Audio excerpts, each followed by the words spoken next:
নমস্কার বন্ধুরা, গপ্পগাথায় তোমাদের সকলকে জানাই সুস্বাগতম। আমার এই চ্যানেলে থাকবে নানা স্বাদের গল্প এবং কবিতা। সেই সমস্ত শুনে যদি তোমাদের ভালো লাগে অবশ্যই একটা লাইক করো এবং মতামত পাঠিও, যেটা আমার কাছে অত্যন্ত দামি। আর এই সমস্ত ভিডিওর নোটিফিকেশন পাওয়ার জন্য অবশ্যই চ্যানেলটিকে সাবস্ক্রাইব করে পাশে থাকা বেল আইকনটি প্রেস করে দিও। তাহলে চলো শুরু করা যাক আজকের গল্প। আজ তোমাদের জন্য থাকলো সৈয়দ মুস্তাফা সিরাজের লেখা রহস্য গল্প জুতো রহস্য।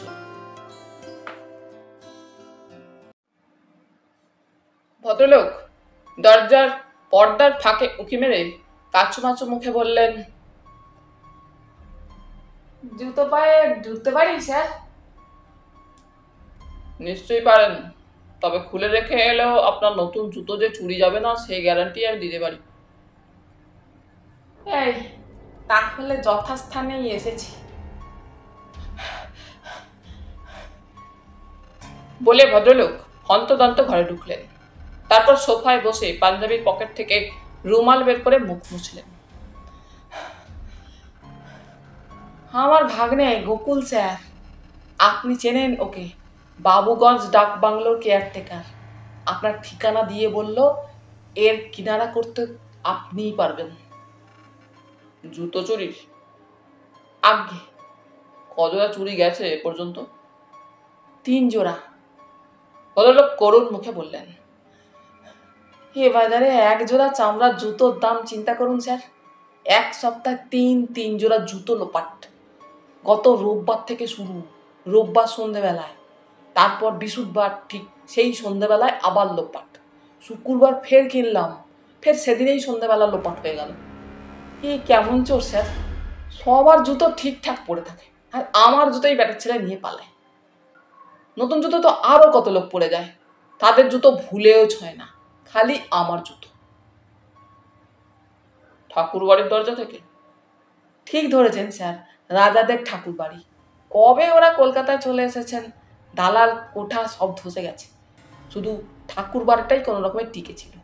পোড়া খাঁ খাঁ অবস্থা, দেবতার নামে জমি আছে কিন্তু পুজো আচ্ছা বন্ধ ছিল। সেবায়েত থাকলে কি হবে, পায়ে বাত, চলাফেরা করতে পারে না, নিজের খাটে শুয়েই নমো নমো। বুঝলেন তো স্যার? বুঝলাম। তারপর কোনো সাধু সন্ন্যাসীর আবির্ভাব হলো ঠাকুর বাড়িতে? এই ভদ্রলোক নড়ে বসলেন। গোকুল যা বলেছিল ঠিকঠাক মিলে যাচ্ছে। তিনি আসার পর রোজ সন্ধ্যা থেকে শাস্ত্রপাঠ, কথকতা, কীর্তনের আসর বসছিল? আগে। ভদ্রলোক আবার নড়ে বসলেন। গোকুল যা বলছিল। আপনার নাম কি? পাঁচু গোপাল সিংহ। আপনার বাবার নাম? আগে যদু গোপাল সিংহ। তিনি আমার ছোটবেলায়। আপনার ঠাকুরদার নাম? জয় গোপাল সিংহ। তিনি কি করতেন? তিনি রাজবাড়ির খাজাঞ্চি ছিলেন। খাজাঞ্চি? আগে হ্যাঁ, খাজাঞ্চি মানে ক্যাশিয়ার স্যার, আজকাল খাজাঞ্চি বললে। আপনার বাবা কি করতেন? রাজবাড়ির সেরেস্তাদার মানে অ্যাকাউন্ট্যান্ট ছিলেন। আপনি কি করেন? রেলে টিকিট চেকার ছিলাম। গত মাসে রিটায়ার করে পৈতৃক বাড়িতে এসে উঠেছি, বিয়ে টিয়ে করিনি। আমার বিধবা দিদি, গোকুলের মা স্যার, দিদি আমাদের বাড়িতে থাকতো। আমি আসার পর সে গোকুলের সরকারি কোয়ার্টারে চলে গেছে। অত করে বললাম, থাকলো না। বলে কি আর এ বাড়িতে ভূতের অত্যাচার সইতে পারবে না। ভূতের অত্যাচার? আগে। ভদ্রলোক চাপা গলায় বললেন, রাত বিরেতে কি সব অদ্ভুত শব্দ, কুকুর চেঁচালেই থেমে যেত। তবে প্রথম প্রথম গা করিনি, শেষে শান্তি সস্তন করলুম, তাতেও কাজ হলো না। এমন সময় সাধু বাবার আবির্ভাব, কাজেই তাঁর শরণাপন্ন হলেন। হলাম, কিন্তু সাধু বাবার কৃপায় ভূতের অত্যাচার যদি বা বন্ধ হলো, হঠাৎ এই আর এক উপদ্রব শুরু হয়ে গেল। জুতো চুরি, তিন জোড়া জুতো স্যার। সাধু বাবা কোনো আস্কারা করতে পারলেন না। ভদ্রলোকের মুখে এতক্ষণে আতঙ্কের ছাপ ফুটে উঠল। আস্কারা করতে গিয়েই সাংঘাতিক কাণ্ড হলো স্যার। কাল শনিবার সকালে ঠাকুরবাড়ির যে ঘরটায় সাধু বাবা থাকতেন সেই ঘরের বারান্দায় চাপ চাপ রক্ত দেখা গেল। সারা বাবুগঞ্জে হুলুস্থুল। পুলিশ এলো, রক্তের ছাপ পেছনকার দরজার খাটেও পাওয়া গেল। নিচে গঙ্গা। পুলিশ বলল বডি গঙ্গায় ফেলে দিয়েছে। আমি এর মাথা মুন্ডু কিচ্ছু বুঝতে পারছিলাম না। শেষে গোপনে গোকুলকে সব বললাম। তখন গোকুল, আপনার বাড়িতে আর কে কে থাকে? কেউ না স্যার, আমি একা থাকি, সপাক খাই। বরাবর নিজের কাজ নিজে করার অভ্যাস আছে। আপনি যে রোজ সন্ধে বাড়ি থেকে সাধু বাবার আসরে যেতেন? কাছেই স্যার, খুব কাছে। হ্যাঁ, কিন্তু আপনার কি মনে হতো না বাড়িতে চোর ঢুকতে পারে? ভদ্রলোক হাসবার চেষ্টা করে বললেন, ভুলো স্যার, ভুলো চেঁচানি যে একবার শুনেছে সেই আঙুল গুজে পালাবে। ভুলো কোনো কুকুরের নাম? আগে ঠিক ধরেছেন। গোকুল যা যা বলছিল। ভুলোকে আপনি কোথায় পেলেন? দিদির পোষা দিশি কুকুর। দিদি চলে গেলেও ভুলো চলে যায়নি। তাহলে ভুলো এখন আপনার বাড়ি পাহারা দিচ্ছে? হ্যাঁ? ভদ্রলোক চমকে উঠলেন। তাই তো, ওর কথা কাল থেকে আমার খেয়ালই নেই। ভুলোকে আমি কাল থেকে দেখছি না। দেখিনি। দেখিনি। কি আশ্চর্য! ভুলো কি তাহলে দিদির কাছে চলে গেছে? অকৃতজ্ঞের কাণ্ড দেখেছো? আপনি ফিরে গিয়ে ওর খোঁজ নিন, দেরি করবেন না। পাঁচগোপাল বাবু তরক করে উঠে দাঁড়ালেন। তারপর আর একটা কথাও না বলে হন্তদন্ত হয়ে ঘর থেকে বেরিয়ে গেলেন।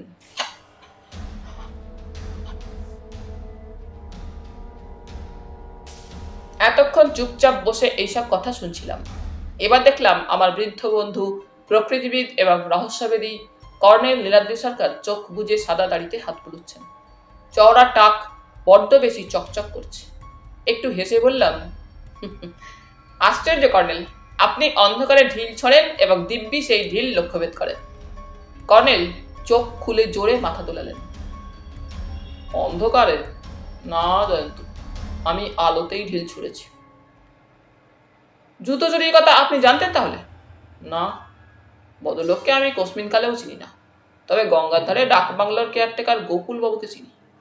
গত এপ্রিলে বাবুগঞ্জে উনি আমাকে কয়েকটা অর্কিডের খোঁজ দিয়েছিলেন। কর্নেল নিভে যাওয়া চুরুটটি যত্ন করে ধরিয়ে বললেন, জুতোর ব্যাপারটা তুমিও আজ করতে পারতে যদি ওর কথাগুলো লক্ষ্য করতে। তাকে বুঝে প্রশ্ন করলে সঠিক উত্তর বেরিয়ে আসে। কিন্তু সাধু বাবার ব্যাপারটা? ডার্লিং, বরাবর দেখে আসছি কাগজের লোক হয়েও তুমি কাগজ কুটিয়ে পড়ো না।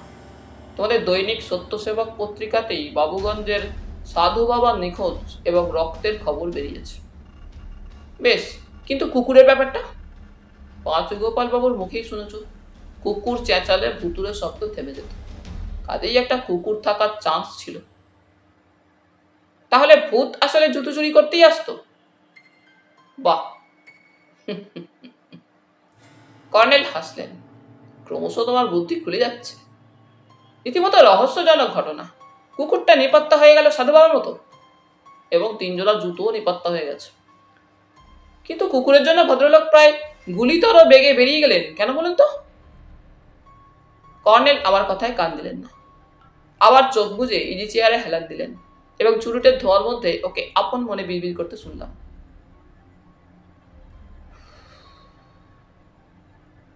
খাজাঞ্চি।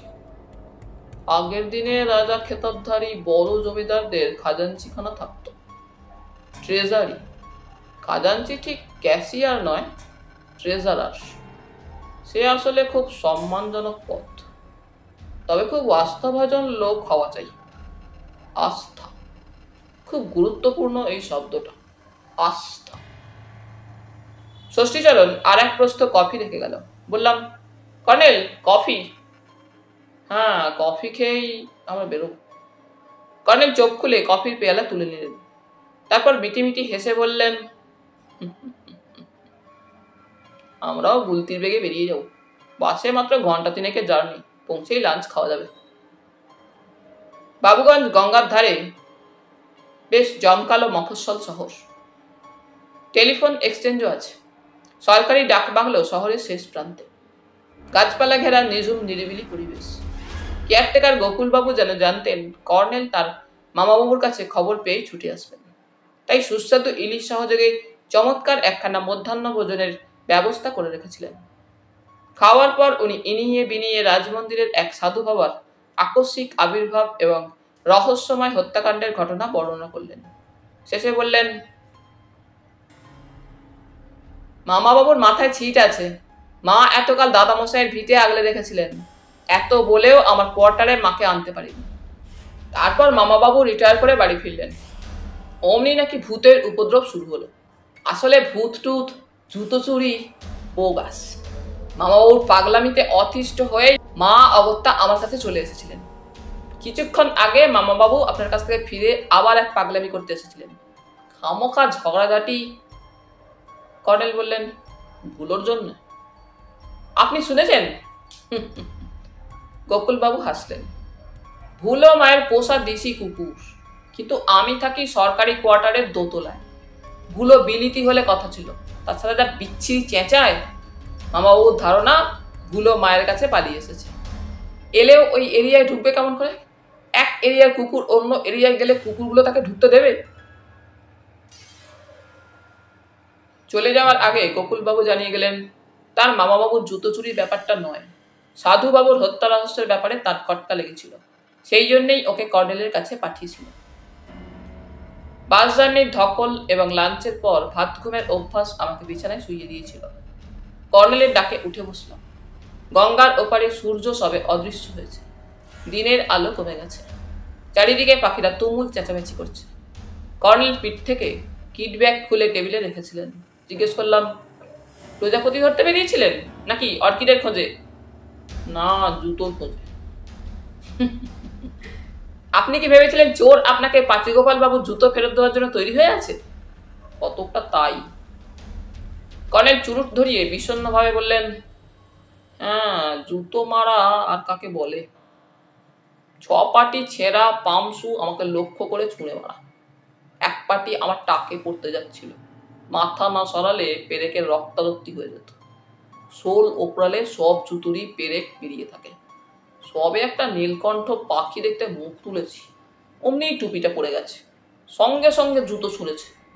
বলে কি, কোথায়? রাজবাড়ির ধ্বংসস্তূপের ভেতর। চিন্তা করো জয়ন্ত, সোল ওপরানো পেরেক বেরোনো জুতো। সোল ওপরানো জুতো? আরো অবাক হয়ে বললাম, তাহলে কি পাঁচুগোপাল বাবু জুতো সোলের ভেতর কিছু লুকানো ছিল? পরপর 3 জোড়া জুতো চুরি যাওয়ার কথা শুনেই সেটা তোমার মাথায় আসা উচিত ছিল। বিশেষ করে সেকালের এক জমিদার বাড়ির ট্রেজারারের পৌত্রের জুতো। এই সময় উর্দি পরা একটা লোক ট্রেতে কফি নিয়ে এলো। সে সেলাম দিয়ে চলে যাচ্ছিল। কর্নেল ডাকলেন, রামহরি। সে কাছে এলে কর্নেল বললেন, তুমি তো এখানকার লোক। রাজমন্দিরের সেবায়ত ঘনশ্যাম বাবুর বাড়িতে কে কে আছে এখন? রামহরি বলল, ঠাকুর মশাইয়ের 3 মেয়ের বিয়ে হয়ে গেছে, ছেলে নেই। এখন শুধু গিন্নি ঠাকুরুন আছেন। ঠাকুর মশাই তো বাতের অসুখে বিছানায় পড়ে আছেন। ঠাকুর মশাইয়ের কোনো ভাই বা জ্ঞাতি নেই? এক ভাই ছিল, বনিবানা হতো না, ঠাকুর মশাইয়ের সঙ্গে ঝগড়া করে চলে গিয়েছিল। সে প্রায় 3-4 বছর আগের কথা স্যার। শুনেছি সে জেলখানায় আছে। চুরি ডাকাতি করে বেড়াতো। সেই নিয়েই তো দাদুর সঙ্গে ঝগড়া। ঠিক আছে, তুমি এসো রামহরি। রামহরি চলে গেলে কর্নেল চুপচাপ কফি খেতে লাগলেন। তারপর বললেন, চলো ঠাকুর মশাইয়ের বাড়ি যাই। বিদ্যুতের আলোয় বাবুগঞ্জ ঝলমল করছিল। বড় রাস্তায় পৌঁছে কর্নেল একটা সাইকেল রিক্সা নিলেন। সন্ধে রাতের প্রচন্ড ভিড়। রিক্সাওয়ালা অনেক ঘিঞ্জি গলি পেরিয়ে একখানে থেমে বলল, আর যাবে না স্যার, পায়ে হেঁটে চলে যান। আমি বলেই এলাম, অন্য কেউ কিছুতেই আসবে না। কেন, ভূতের ভয় নাকি? রিক্সাওয়ালা কপালে বুকে হাত ঠেকিয়ে বলল, ঠাট্টা তামাশার কথা নয় স্যার। এই তল্লাতে দিন দুপুরে কেউ পা বাড়ায় না আজকাল। যাচ্ছেন যান, তবে সাবধানে যাবেন। সে রিক্সা ঘুরিয়ে উধাও হয়ে গেল। এদিকটায় বিদ্যুৎ নেই। কর্নেল টর্চ জেলে এগিয়ে গেলেন। ওকে অনুসরণ করলাম। ধ্বংসস্তূপ আর জঙ্গল, এক ফালি আঁকাবাঁকা পথ। সামনে মিটমিটে আলো জ্বলছিল। কর্নেলের টর্চের আলোয় একটা জরাজীর্ণ একতলা বাড়ি দেখা গেল। কাছে গিয়ে উনি ডাকলেন, ঠাকুর মশাই আছেন নাকি? দরজা খুলে এক প্রৌঢ়া ভদ্রমহিলা লণ্ঠন হাতে বেরিয়ে কর্নেলকে দেখে যেন চমকে উঠলেন। কাঁপা কাঁপা গলায় বললেন, কোত্থেকে আসছেন আপনারা? কর্নেল বললেন, কলকাতা থেকে আসছি, একটা কথা বলেই চলে যাব। উনি তো অসুস্থ। না, কথাটা আপনার সঙ্গে। আমার সঙ্গে? কি কথা? আপনি কি ঠাকুর বাড়িতে সাধু বাবার আসরে যেতেন? ভদ্রমহিলা আবার চমকে উঠেই সামলে নিলেন। কেন কেন সে কথা জিজ্ঞেস করছেন বাবা? আপনারা কি পুলিশের লোক? আমরা কোনো সাথে পাচে থাকি না। আমার কথার জবাব দিলে খুশি হব, ঠিক জবাব না পেলে কিন্তু ঝামেলায় পড়বেন। কর্নেলের কথার ভঙ্গিতে ভয় পেলেন ভদ্রমহিলা। বললেন, আমরাও তো কারোর কোনো ক্ষতি করিনি বাবা। আপনি কি সাধু বাবার আসরে যেতেন? ঠাকুরমশাই স্ত্রী আসতে বললেন, একদিন গিয়েছিলাম। শুক্রবার সন্ধে? হ্যাঁ বাবা। কতক্ষণ ছিলেন আসরে? যতক্ষণ ভাগবত পাঠ হলো ততক্ষণ ছিলাম। সবাই চলে গেলে আপনি কি সাধু বাবার সঙ্গে চুপি চুপি দেখা করেছিলেন? ভদ্রমহিলা শ্বাস প্রশ্বাসের সঙ্গে বললেন, হ্যাঁ। তা আপনি তার সঙ্গে দেখা করেছিলেন কেন? ঠাকুরমশাই স্ত্রী চুপ করে থাকলেন। বলুন, তা না হলে ঝামেলায় পড়বেন কিন্তু। একসময় ঘরের ভেতর থেকে খ্যান খ্যানে গলায় কে বলে উঠল, বলে দাও না। হ্যাঁ, তো ভয় কিসের? ভূত নিজের পাপে শাস্তি পেয়েছে, একদিন না একদিন সে খুন হয়েছে। পুলিশকে বলে দাও সব কথা। কর্নেল একটু হেসে বললেন, সাধু বাবাকে আপনি চিনতে পেরেছিলেন, তাই না? সেই জন্য চুপি চুপি তার সঙ্গে দেখা করেছিলেন। কি বলেছিলেন আপনি তখন আপনার ভূত ঠাকুরপোকে? ভদ্রমহিলা কেঁদে ফেললেন।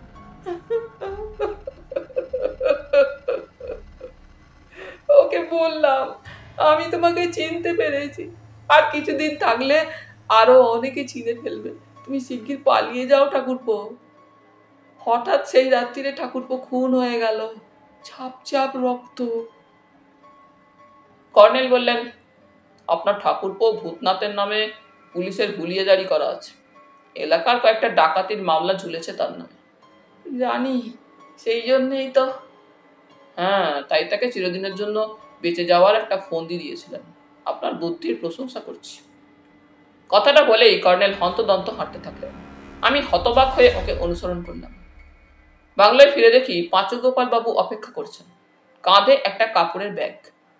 কর্নেলকে দেখে উত্তেজিত ভাবে বললেন, অনেক খুঁজে পেয়ে গেছি স্যার, আপনি যা বলেছিলেন ঠিক তাই। কর্নেল বললেন, জুতো? আগে বলে পাঁচুগোপাল বাবু ব্যাগে হাত ঢোকালেন। এখানে নয়, আমার ঘরে চলুন। ঘরে ঢুকে পাঁচুগোপাল বাবুর ব্যাগ থেকে দুপাটি পামসু বের করলেন, জীর্ণ বেরঙা ছেঁড়া বেঢপ জুতো। বললেন, ঠাকুরদার সিন্ধুকের তলায় লুকানো ছিল স্যার, ঠাকুরদার জুতোই মনে হচ্ছে। ইস, কি বিচ্ছিরি গন্ধ। কর্নেল জুতো জোড়া নিয়ে খুঁটিয়ে দেখে টেবিলে রাখলেন। বললেন, এবার আপনাকে একটা কাজ করতে হবে।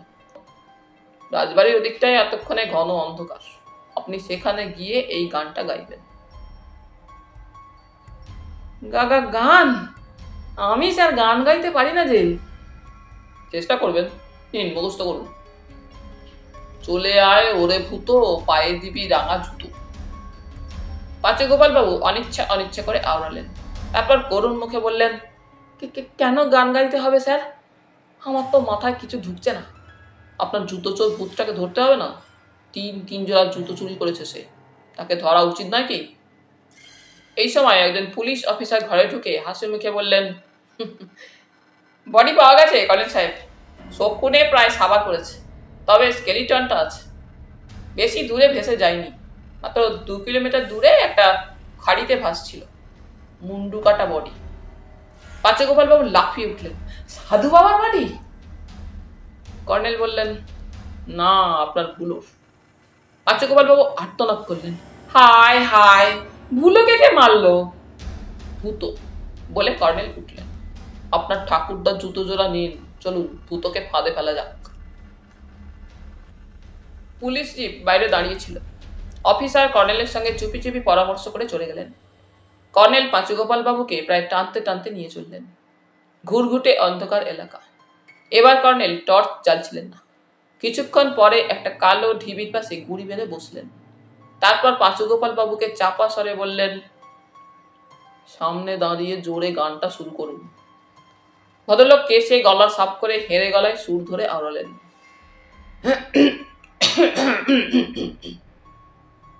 চলে আয় ওরে ভূত, পায়া দিবি রাঙা জুতো। বার কত গাওয়ার পর কালো ছায়ামূর্তি ভেসে উঠল ওর সামনে। খোনা গলায় বলে উঠল, এনেছিস?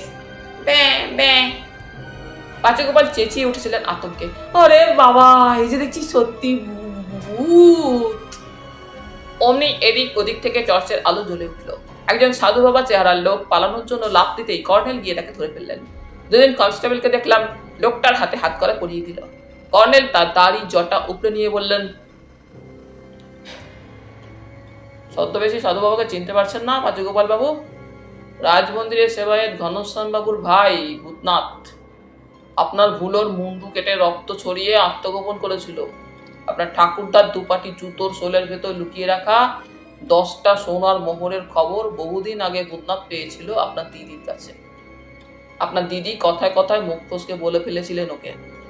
পরে বুদ্ধি করে বলেছিলেন সেই মোহর আপনার জুতোর সোলে লুকানো আছে। তখন আপনি রেলের চাকরি করেন, ট্রেনে ট্রেনে ঘোরেন। ভূতনাথ তাই সুযোগ পায়নি। আপনি রিটায়ার করে বাড়ি ফেরার পর তাই সে আপনার জুতো চুরির ধান্দা করছিল। যাই হোক, চলুন বাংলোয় ফেরা যাক।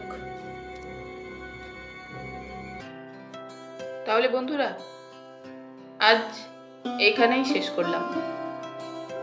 আবার ফিরবো পরের পর্বে। তোমরা সকলে খুব খুব ভালো থেকো।